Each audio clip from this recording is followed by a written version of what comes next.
Company इससे बच नहीं पाई। मार्वल्स उनमें से एक बनने जा रहा था।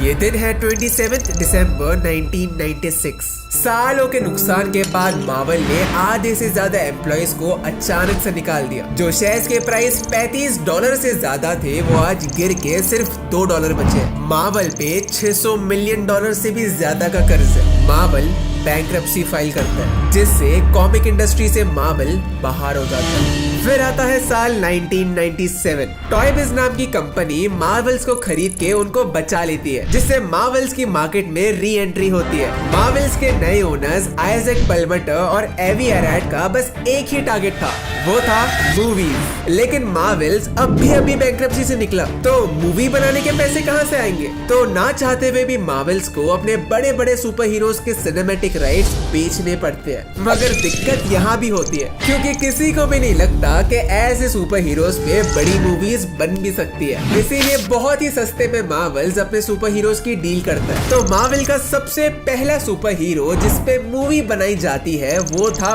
ब्लेड। मूवी पे पैसे न्यू लाइन सिनेमा लगाता है और मूवी सुपर हिट जाती है।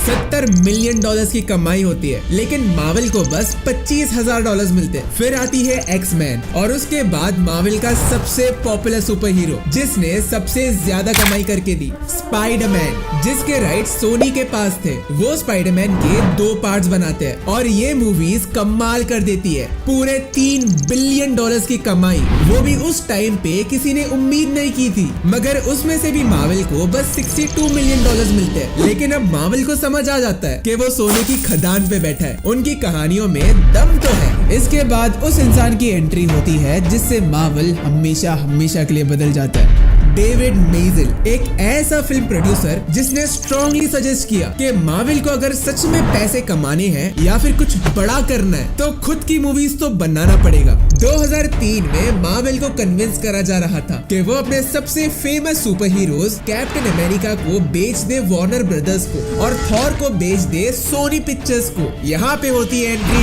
डेविड मेजल की। डेविड मार्वल के ओनर्स से मिलते हैं और उनको एक सपना दिखाते हैं कि मार्वल दुनिया का सबसे बड़ा मूवी स्टूडियो बन सकता है, बस मूवीज खुद से बनाओ। इससे फायदा ये है कि 100% प्रॉफिट खुद का होगा और अपनी मर्जी से एक सुपर हीरो को दूसरे सुपर हीरो की मूवी में डाल सकते हैं और बढ़िया से बढ़िया कहानी बना सकते हैं। एराड और पलमटर फाइनली कन्विंस हो जाते हैं और अपने सुपर हीरोज को नहीं बेचते, लेकिन खुद की मूवीज बनाने के लिए पैसा लगता है, बहुत सारा पैसा लगता है। साल है 2005। फाइनली मार्वल को एक बढ़िया डील मिलती है। मैरिल लिंच नाम की इन्वेस्टमेंट कंपनी मार्वल्स को $525 मिलियन का लोन देते हैं, वो भी 7 साल के लिए, जिससे मार्वल कोई भी सुपर हीरो मूवी बना सकता है। लेकिन एक शर्त है, मार्वल को अपने 10 सबसे फेमस सुपर हीरोज को गिरवी रखना पड़ेगा। अगर वो इंटरेस्ट के साथ सारा पैसा वापस नहीं करेंगे तो मार्वल का सबसे बड़ा खजाना हाथ से निकल जाएगा। बहुत सोच विचार के बाद मार्वल डील को एक्सेप्ट करता है। तो सबसे पहले वो उस सुपर हीरोज को वापस खरीदते हैं जो मार्वल ने पैसों की वजह से मजबूरी में बेच दिया था। वो सुपर हीरोज थे ब्लैक विडो, हल्क और आयरन मैन। अब मार्वल को बहुत सोच समझ के उसी सुपर हीरो पे मूवी बनानी है जिसकी मूवी उसको बॉक्स ऑफिस पे पैसे कमा के दे। मार्वल की जरा सी गलती उनको बर्बाद कर सकती है। टॉप मैनेजमेंट ने डिसाइड किया कि पहली मूवी कैप्टन अमेरिका पे बनाते हैं, क्योंकि वो फर्स्ट एवेंजर है और कहानी भी अच्छी है। ये नाम को ऑलमोस्ट फाइनलाइज कर दिया, लेकिन उन्होंने इसके पहले एक आखिरी सर्वे करने का सोचा। मार्वल ने अपनी टीम भेजी स्कूलों में, जहां बच्चों को सारे सुपर हीरोज के बारे में बताया गया, उनकी पावर्स और वेपन्स के बारे में बताया। आखिर में पूछा कि कौन से सुपर हीरोज के खिलौने आप लोग लेना पसंद करोगे। तो पता है कौन से खिलौने बच्चों ने सबसे ज्यादा मांगे? आयरन मैन के। गाइस, आयरन मैन उस टाइम पे एक 3rd टियर हीरो था जिसकी कोई वैल्यू नहीं थी। इनफैक्ट मार्वल वाले आयरन मैन को एक विलन बनाने वाले थे कॉमिक्स में। लेकिन ये सर्वे ने पूरी टीम को चौंका दिया। मार्वल ने फाइनली कैप्टन अमेरिका को साइड करके आयरन मैन पे मूवी बनाने की सोची। जॉन फेवरे को एज अ डायरेक्टर लाया गया ताकि वो आयरन मैन बना पाए, मगर आयरन मैन का कैरेक्टर प्ले कौन करेगा? जॉन ऑडिशंस पे ऑडिशंस लेते चले गए। टोनी स्टार्क का कैरेक्टर कुछ अलग ही था, इसीलिए कोई भी इस कैरेक्टर में फिट नहीं बैठ रहा था। जॉन ऑडिशंस लेते चले गए। फिर ऑडिशन देने एक बंदा आता है। जॉन उससे थोड़ी देर बात करते हैं और बहुत ज्यादा इम्प्रेस हो जाता है। उस बंदे के बात करने का तरीका और उसका करिश्मा जॉन को अलग सा ही लगता है। जॉन के लिए ये बंदा टोनी स्टार्क का परफेक्ट मैच था। ये और कोई नहीं, रॉबर्ट डाउनी जूनियर थे। This is exactly who I should be up here with. The man who literally started it all, who had the faith in me and this connection we had.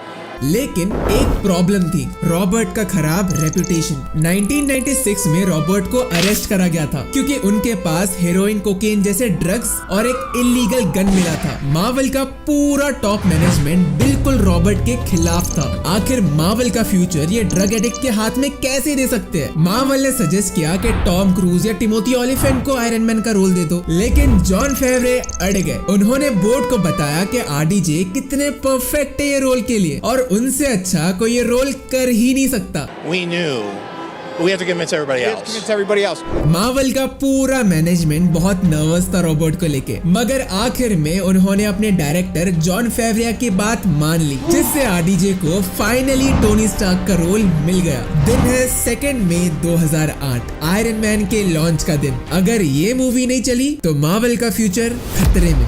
Iron man एक ही झटके में blockbuster बन जाती है। Launch का पहला हफ्ता iron man $100 million की कमाई करती है और टोटल कमाई $585 मिलियन की होती है। मतलब मार्वल आराम से अपना कर्ज वापस कर सकता है। आयरन मैन की सक्सेस का शोर इतना ज्यादा होता है कि डिज्नी की नजर मार्वल्स पे पड़ जाती है। अगले ही साल डिज्नी $4 बिलियन में मार्वल्स को खरीद लेता है। मार्वल से जुड़े सारे लोग बहुत पैसा कमाते हैं और इससे ज्यादा डिज्नी कमाती है मार्वल से। अभी तक मार्वल ने 33 मूवीज बनाई और कमाई की $29 बिलियन से भी ज्यादा, यानी एवरेज में एक मूवी 7,500 करोड़ कमाती है। और अकेले एवेंजर्स एंड गेम ने 22,000 करोड़ कमा लिया और बन गई दुनिया की दूसरी सबसे ज्यादा पैसे कमाने वाली फिल्म। इंडिया में अगर कोई फिल्म सिर्फ 100 करोड़ पार कर दे तो हल्ला मच जाता है। यहाँ पे तो बातें ही हजारों करोड़ों में हो रही है और अभी तक तो हम सिर्फ मूवीज की ही बात कर रहे हैं। इनकी वेब सीरीज, मर्चेंडाइज, खिलौने